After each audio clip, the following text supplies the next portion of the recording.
YCP పాలనకు TDP భూస్వాములకు మధ్య ఎన్నికల్లో పోటీ జరుగుతోందని దేవినేని అవినాష్ విమర్శించారు. విజయవాడ తూర్పు నియోజకవర్గ అభ్యర్థిగా పోటీలో ఉన్న దేవినేని అవినాష్ ఇంటింటికి వెళ్లి ఎన్నికల ప్రచారం నిర్వహిస్తున్నారు. వైసీపీ మేనిఫెస్టోను ప్రజలకు వివరిస్తున్నారు. రాబోయే ఎన్నికల్లో వైసీపీ గెలుస్తుందని గుర్తించిన గద్దె రామ్మోహన్ జ్ఞానం కోల్పోయి దిగజారుడు రాజకీయాలు చేస్తున్నారంటూ మండిపడ్డారు. ప్రజలకు సేవ చేసే అవకాశం ఇవ్వాలని ఓటర్లను దేవినేని అవినాష్ కోరారు.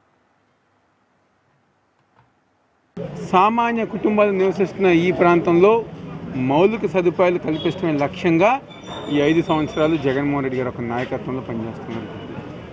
అదేవిధంగా దాదాపుగా 80 కోట్ల రూపాయలు కేవలం సంక్షేమ కార్యక్రమాలకి ఈరోజు అందజేసే విధంగా ఈరోజు జగన్మోహన్ రెడ్డి గారు ఒక నాయకత్వంలో మేము అందరం గారు ముందుకెళ్తాం గారు జరుగుతాం. ఒక్కసారి మన అందరం గారు గమనించాలి, ఇదివరకు తెలుగుదేశం పార్టీ ఓడిపోయిన స్థానాల్లో ఒక్క అభివృద్ధి కార్యక్రమం గారు చేసేవారు కాదు, చెప్పుకోవటం గారు ఒక్క కార్యక్రమం గారు చేసేవారు కాదు. ఈరోజు జగన్మోహన్ రెడ్డి గారు ఒక నాయకత్వంలో సంక్షేమ కార్యక్రమాలతో పాటు అభివృద్ధి కార్యక్రమాలతో పాటు పార్టీలకు అతీతంగా, కులాలకు అతీతంగా, మతాలకు అతీతంగా ఈరోజు సంక్షేమ కార్యక్రమాలు, అభివృద్ధి కార్యక్రమాలు జగన్మోహన్ రెడ్డి గారు ఒక నాయకత్వంలో చేస్తున్నారు.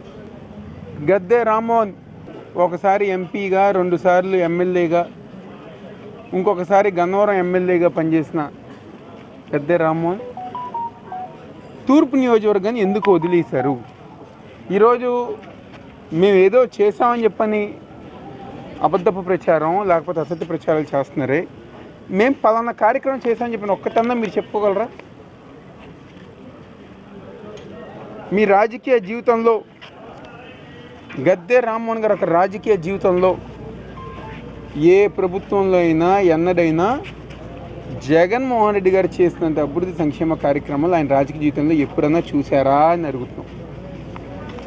చెప్పండి. గత 5 సంవత్సరాలు తెలుగుదేశం ప్రభుత్వంలో చూసారా? 14 సంవత్సరాలు తెలుగుదేశం పార్టీ ముఖ్యమంత్రిగా చంద్రబాబు నాయుడు గారు ఉన్నప్పుడు ఎప్పుడు చూసారా?